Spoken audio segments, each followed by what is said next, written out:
Guys, today we're going to talk about the TOEFL IBT test. So, what is the TOEFL IBT test? It's a test that measures your ability to use and understand English at a university level.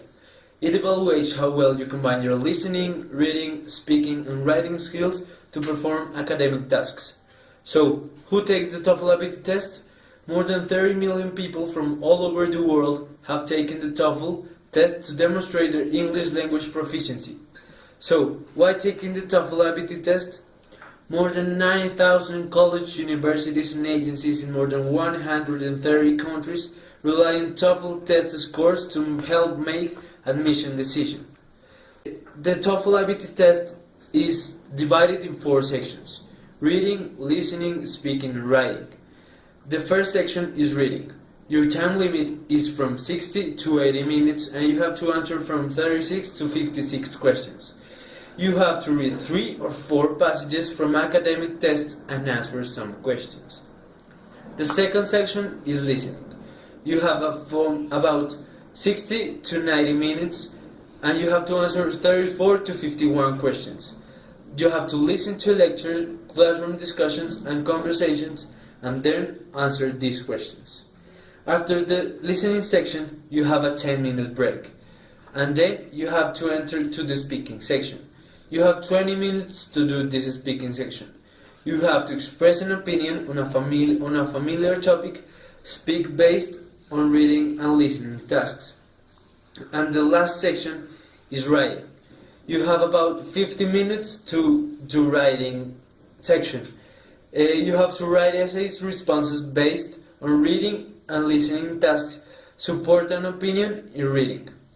And the sum of these sections is a total about 4.5 hours to complete, including check-in.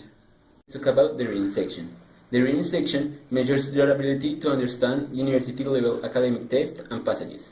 In academic settings around the world, students are expected to read and understand textbooks and other academic materials in English.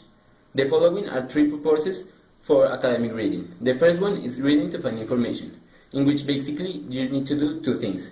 Effectively scanning for key facts and important information, and this will increase your reading fluency and rate.